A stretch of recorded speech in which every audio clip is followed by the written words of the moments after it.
है लखनऊ के आशियाना इलाके में एक पिता की उसके ही बेटे द्वारा नृशंस हत्या के मामले से सनसनी फैली है।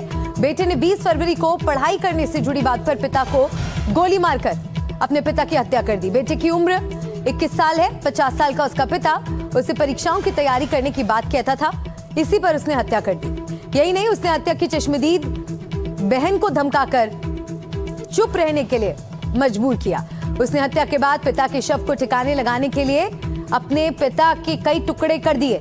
हत्या की बात छुपाने के लिए भी गहरी साजिश बनाई। इसी से जुड़ी रिपोर्ट आपको दिखाते हैं। लखनऊ में पिता की हत्या के आरोप में गिरफ्तार 21 साल का अक्षत इम्तिहान की तैयारी को लेकर पिता की डांट से उसका खून इतना खौल गया कि बहन के सामने ही पिता की हत्या कर दी।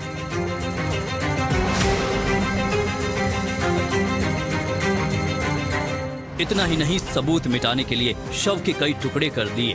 कुछ हिस्से यहाँ वहाँ फेंकाया तो कुछ हिस्से काटकर इस नीले ड्रम में छुपा दिए। बहन को भी धमकी दी कि किसी को बताया तो अंजाम अच्छा नहीं होगा। इसके बाद सबको गुमराह करने के लिए अक्षत ने खुद पुलिस में जाकर पिता की गुमशुदगी की रिपोर्ट दर्ज कराई। बताया कि 20 फरवरी को मेरे पिता घर से निकले थे। सुबह 6 बजे वो दिल्ली के लिए रवाना हुए।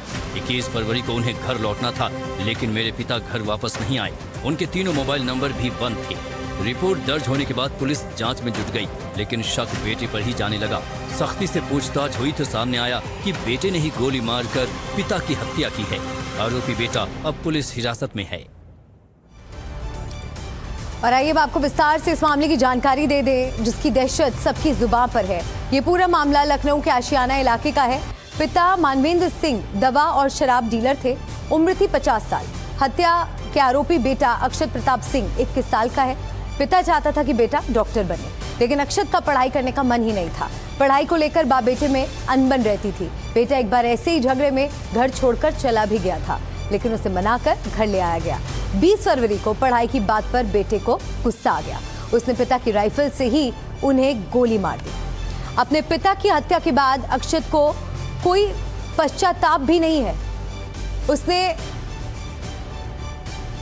अपने पिता की हत्या करने के बाद उनके शव के साथ क्या कुछ किया, उसके बारे में भी हम आपको जानकारी देंगे। कि बेहद हैरान कर देने वाला और चौंका देने वाला मामला है कि पढ़ाई की बात को लेकर एक पुत्र अपने पिता की हत्या आखिर कैसे कर सकता है। कई गंभीर सवाल इस पूरी घटना के बाद खड़े हो रहे हैं। और आइए अब आपको हम ये भी बताते हैं कि अपने पिता की हत्या के बाद अक्षत को कोई पश्चाताप भी नहीं दिख रहा है। उसने बल्कि इसके बाद शव को ठिकाने लगाने की भी साजिश रची। तो एक तरफ पहले अपने पिता की हत्या की, उसके बाद उनके शव को ठिकाने लगाने के लिए किस तरह से साजिश रची। हत्या बहन के सामने हुई थी, तो भाई ने बहन को धमकाया कि किसी को बताया तो इसका अंजाम बुरा होगा। शव को छुपाने के लिए वो घर की तीसरी मंजिल से पहली मंजिल के खाली कमरे में शव को लेकर आया। उसके बाद उसने औजार से पिता के शव के कई टुकड़े कर दिए। घुटनों के नीचे पैर काट दिए, दोनों हाथ काट दिए। लखनऊ के बाहर सदरौना इलाके में उसने उनके कटे हाथ पांव फेंक दिए। पिता के धड़ को एक स्लीपिंग बैग में रखकर एक नीले ड्रम में भर दिया। वो शव को भी जलाकर ठिकाने लगाना चाहता था। इसके लिए उसने 10 लीटर मिट्टी का तेल भी खरीद लिया।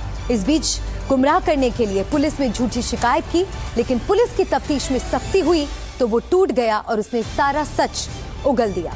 लखनऊ से जुड़े इस पूरे मामले की जांच में कई नए अपडेट्स भी सामने आ रहे हैं, उन पर भी आइए नजर डालते हैं।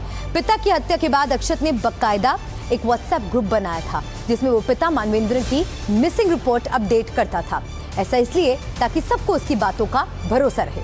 अक्षत को क्राइम थ्रिलर वेब सीरीज देखने का शौक था। अक्षत को अपने पिता के व्यापार से दिक्कत थी। वो चाहता था कि पिता कोई और व्यापार करे। 4 साल पहले 6 पन्ने का एक लेटर फिल्मी अंदाज में लिखकर वो घर से भाग गया था। लेटर में भी पिता से बिजनेस बदलकर दूसरा बिजनेस शुरू करने का उसने जिक्र किया था। लेटर में मेडिकल की पढ़ाई नहीं करने की बात भी उसने कही थी। घटना से कुछ दिन पहले आरोपी अक्षत ने घर से गहने और कैश चोरी किए थे, जिसका आरोप उसने नौकरानी पर लगाया था।